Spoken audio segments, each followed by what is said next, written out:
大家好，欢迎来到易凯的经方教室第5集。麻杏甘石汤，相信对于经方有兴趣的朋友一定常常耳闻，但又觉得难以使用。从经方的指导原则《伤寒论》上，我们看到医圣张仲景用2句话来介绍麻杏甘石汤的用法：发汗后不可更行桂枝汤，汗出而喘无大热者，可与麻杏甘石汤。下后不可更行桂枝汤，若汗出而喘无大热者，可与麻杏甘石汤。简单来说，流很多汗或是腹泻过后，还有流汗跟呼吸急促的情况，可以使用麻杏甘石汤。那无大热是什么意思？可能是身体有小热，或是根本没有发热，也就是不管有没有发烧都可以使用，是不是很好用呢？在腹泻或流汗过后，会让肺部温度升高，因为肺的水分被消耗了，而麻杏甘石汤就是专门帮肺部降温的药剂。肺的水分是怎么来的？首先，一杯水喝到肚子，由大小肠吸收水分，被吸收的水分顺着血液与淋巴通道送到各个内脏，而送往肺部的水分会在需要时再由肺送到皮肤表面散出，这就是我们流的汗液。流汗过多会让肺的水分干枯，这时候肺部就像我们在沙漠中缺水，好干好热。而拉肚子的时候，会让水分在肠胃就直接被拉出去，更别提要送到肺部了。此时肺部的水分供应不足，肺也是好干好热。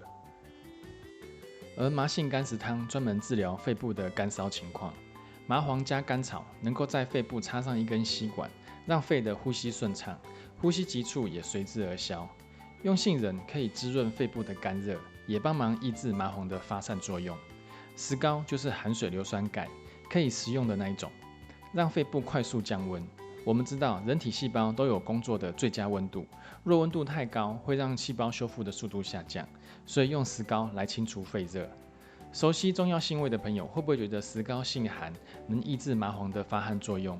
的确是，但石膏在某些情况下也会帮助发汗哦。所以石膏在清热散热的用途很广，使用上最少需1两才有效果。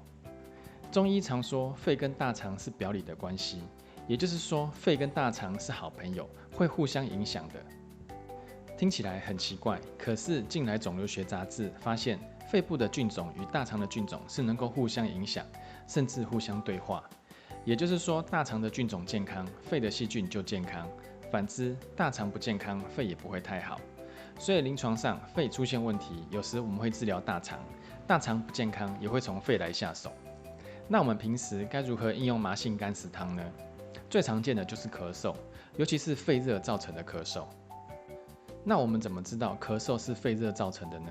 想象一下，肺很热，热的要喷火了，是哪里会被烧到？1楼火灾通常都是往上烧，所以2楼、3楼就会倒霉。肺热也是，上方的喉咙、鼻腔、面部都会有一阵一阵的热气，喉咙一直被烧就会发炎，所以感冒喉咙会痛。鼻腔一直有热气进出，是因为肺做气体交换会先经过鼻腔，热气让鼻腔出现鼻水、鼻甲肿大，甚至会开始打呼，出现呼吸中止的症状。那口腔会不会被烧到？也会，口就会渴、会干，一直想喝水，还想喝冰的，越冰越过瘾。所以临床上想喝冰饮的人多半是肺热。另外，脸红，有人常常脸红，不好意思时脸红，吃饭时脸红，看电视也脸红，这也是肺热的问题。所以我们见到咳嗽、喉咙痛、打呼、想喝冰、脸红，都可以联想到麻杏甘石汤。你说它是不是很常用的神奇中药？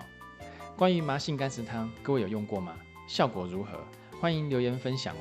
更多精彩内容尽在新店汉唐经方中医脸书。我们下期再见。